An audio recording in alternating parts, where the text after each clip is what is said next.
What is up YouTube, and welcome back to my channel. Now some of you may have noticed I changed my name to BikeHub. There's a reason for that, but I'll go into that in a separate video. And today's topic is a very exciting topic, so I got myself a new bike. That's right, now the GorillaBiker and myself have got a very rare and incurable disease. That is, we can't stop buying 1990s Suzukis. So if you got time, check out the GorillaBiker's channel and check out his SV650S rad build.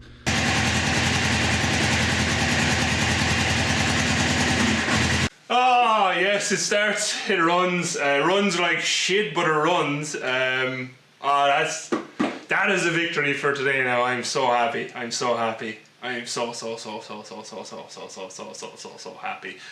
And without further ado, let's go and have a look at my new bike.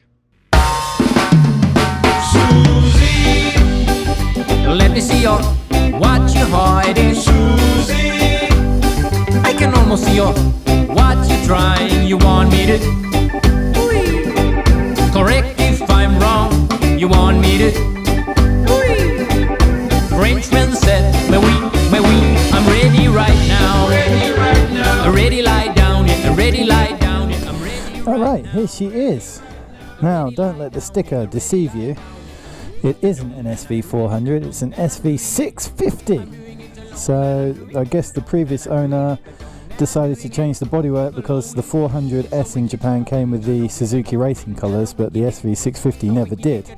I asked him if he crashed it, but he wasn't sure, he hadn't had it for so long. But I bought this particular one because it had a lot of goodies on it. So as you can see, full Akropovich system and dirty pegs, and massive Brembo brakes on the front. So the guy gave me a set of different adapters to run smaller discs, because these ones are actually way too powerful. I'll put a little clip in now for me riding it for the first time on the twisties.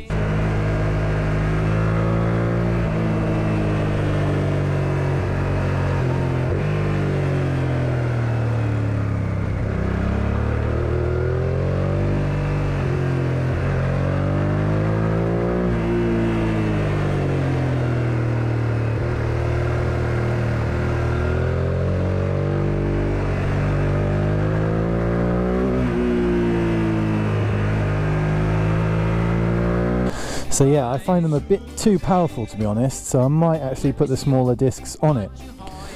Now, so it's got the Brembos, it's got the Akropovich exhaust, and if you can see in there, it has a fully adjustable Öhlins rear shock, which obviously is great.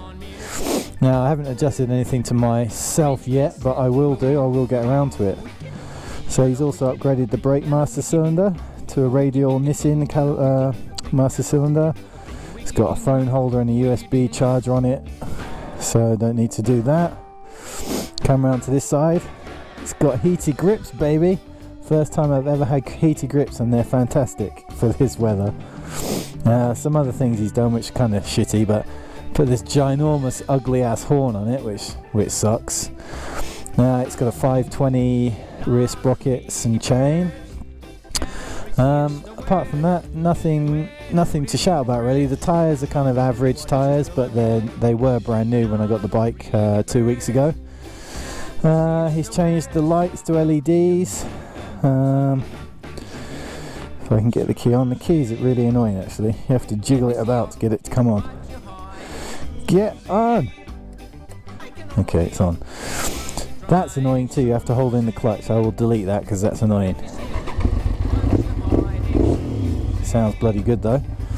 So he's put LEDs in here, LED there, brighter bulb in there. I think that's LED or HID. So it's got a fan. Can you see that? I'll turn the engine off again. You see that? It's got a fan built into the light, which is the first time I've ever seen that. So maybe it's LED or HID, I don't know. But overall, I really like the bike. When I got it, all I've been using it for is riding to and from work, so I didn't really get much of a feel for the bike, but come out to my favourite location today, which is Yahagi Dam. Have a look down there. So around here it's a Tuesday, absolutely no traffic, basically it's a racetrack, so no number. But yeah, I bought this bike because Well, if you read the reviews for SV650, it's a legendary bike, and everyone raves about how good it is. And recently I've been riding my friend's bikes. I rode the Monster 696 and my friend Chris's Husqvarna Vitpillen 401, and I just started to think I was having more fun on smaller bikes. So I've still got the KTM. The Superduke is basically in well, it's at home with a cover on it because I still haven't fixed the water pump, but I do have the parts for that, so it will be fixed soon. So I wanted a bike that I could commute to work on, that was reliable, and I could take to roads like this, because this road is too small really for my Superduke. I can't really open it up, whereas this bike, like I did just now, you can really give it full throttle coming out of the corners, which adds to the riding experience. I don't think it's much fun having a super bike that you can never go full throttle on. So that is basically the reason that I bought this bike, and so far I'm loving it. So what I want to do is get rid of this rim tape. I'm not keen on that. Get rid of the 400 sticker because I've got a small dick and I don't want people to think I rode a 400. Get rid of these, don't need these, and probably replace the exhaust stay with a nice thin plate type one rather than a bar. And then yeah, I'll think for now until the autumn time that I'll just be as it is. I'll just adjust the suspension on the back, probably get some fork emulators or springs for the front, and yeah, that'll do for now. But I am super happy with it. So as I said, I've only been riding it around town and to work and stuff, but today's the first time on the twisties.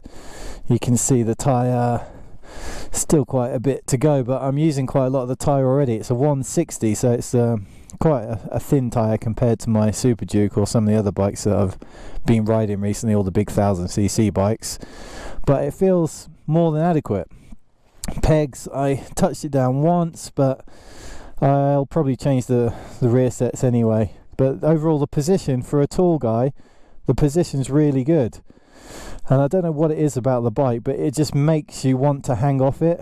When you're going into the corners, it feels less comfortable sitting upright than it does just hanging off the bike. So it's a real good practice bike, I would say. If you've got a big super bike and you're not confident on it, something like this is absolutely perfect, because you can just practice body position all day long and it just loves it. It just encourages it. So yeah, that is why I've got myself an SV650S. What do you think, guys? Give me some comments down below and let me know what you think about SVs. Now, if you look at any of the big bike channels or magazines, everyone raves about how good they are and how good they are for racing, you know, like the Mini Twins Cup and stuff like that, and in America too. Everyone loves them, and I just figured if everyone loves them so much, there's got to be a reason for it, so I've got to get one. And basically I didn't even test ride it. It's the first time I've ever ridden one, and yeah, I like it. It's very different to the Monster that I rode recently. The Monster and the Vitpillen are the two bikes that started to make me think that I wanted a second bike that was less powerful than my Superduke. So I think this has got 70 horsepower maybe. It's the old carburettor version. It's got 39,000 kilometers on it, but it's such a tidy bike. So I wonder what kind of maintenance has gone on, but like, it's just so bloody clean. One question I do have though for SV650 experts out there, is this welding factory welding? It looks kind of shit to me, so I wasn't sure if maybe this had been broken and repaired or something. But yeah, the carbs as well, the carbs run fine, and the previous owner gave me a ton of spare parts for it. So I've got a carburetor jet kit for it, I've got a brand new K&N filter, the brake caliper adapters for the smaller rotor, loads and loads of spare parts like Brembo, brand new Brembo pads, brand new Brembo bleeder valve covers, and the original hoses, original exhaust. I've just got tons of spare parts for this, so I should have a lot of trouble-free riding with it. Anything I've done so far is I accidentally broke the indicator when I was parking it real close next to my Superduke so that I didn't piss off the guy next door. So I broke one indicator off, so I just ripped them off last night before I came out today. But yeah, I love it, guys. What do you think? Anyhow, enough talking, let's go for a quick ride on the twisties.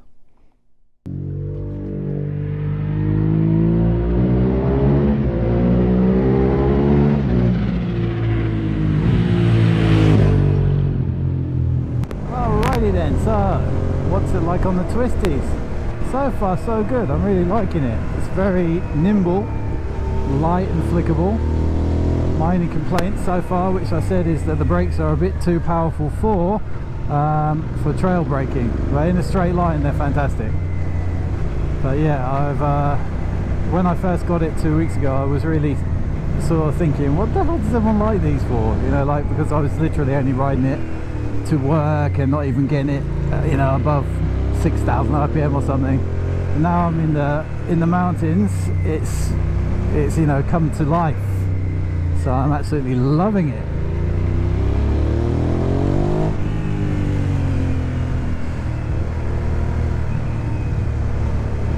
So as I said before, and I showed you, it's got the Öhlins rear shock, which is the one that's got the separate adjuster, which is underneath the rear seat, squashed between two pieces of foam. Whoa, careful boy.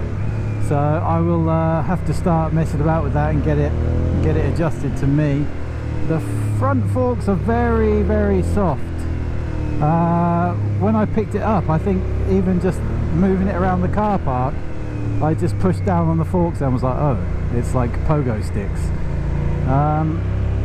But once you're actually going, it doesn't feel terrible, to be honest. It's not too bad at all. But you know, for these forks, 41mm forks, there's loads of options available for to do it cheaply. I guess I would just probably get some emulators for now.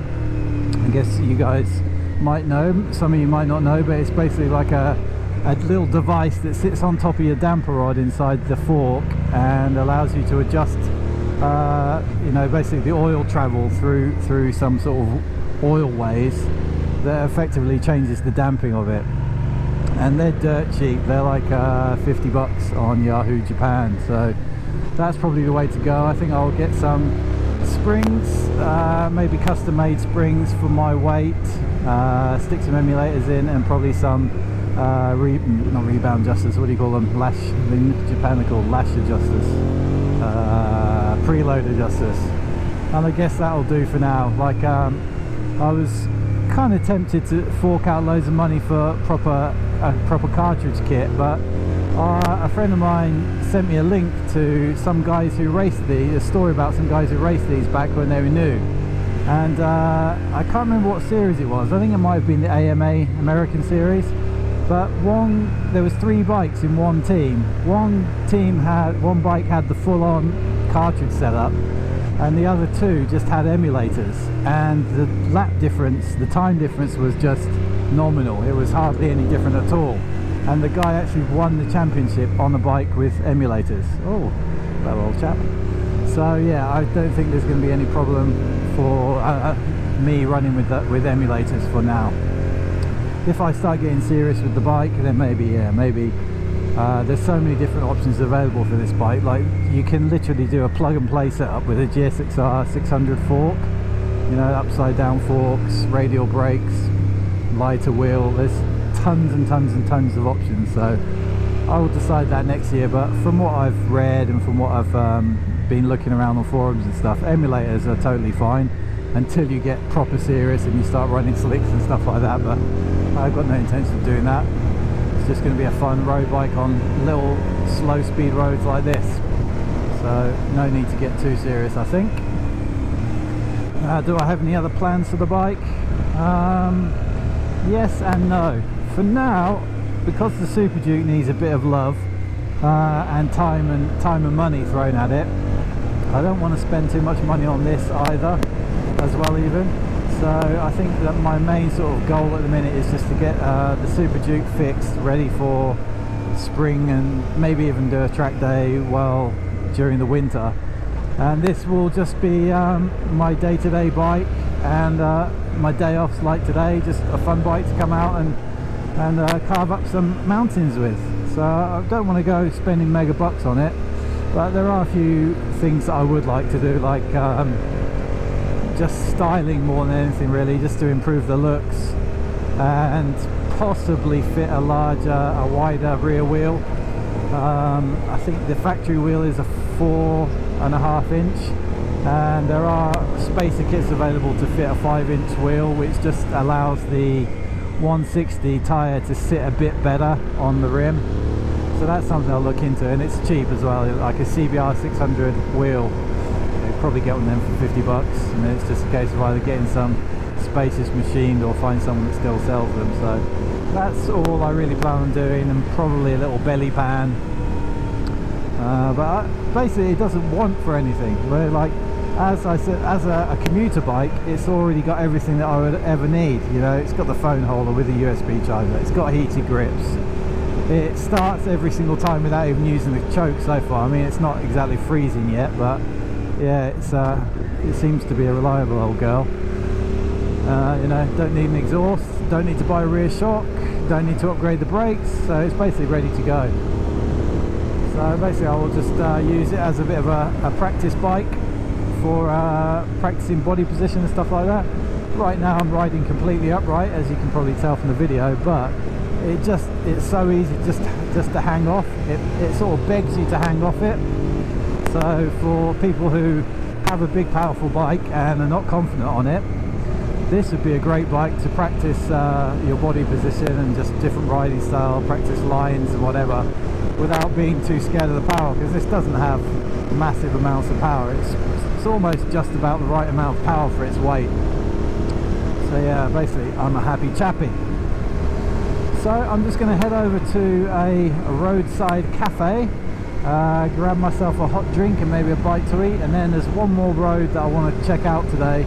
My friends all love this road, and one particular mate who's got a Ducati Hypermotard is super fast and loves this road, so I think it's only fair to take the old girl for a quick spin on a nice road. I think it's called Taosuyama or something, I've forgotten how you say it, but yeah, I think we'll go over there and have another blast. So I'll see you guys when I get there.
Alright guys, thanks for watching my video, the first of many to come on my SV650S.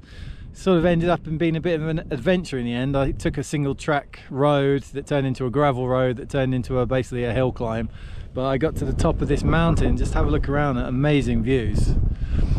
So yeah, it's bloody cold up here. It's gone from 15 degrees Celsius down to 3 degrees Celsius, so I'm freezing. But luckily, I've got my Rider Guider beanie on, kindly supplied by Neil at the Rider Guider, now known as Tenere Rider, because he's got himself a Yamaha T7. So make sure you check his channel out as well. And if you haven't already done, please do subscribe to my channel and smash the fuck out of that like button. If you would be so kind as to share it too, that would be fantastic. Alright guys, I'll see you in the next video. Goodbye.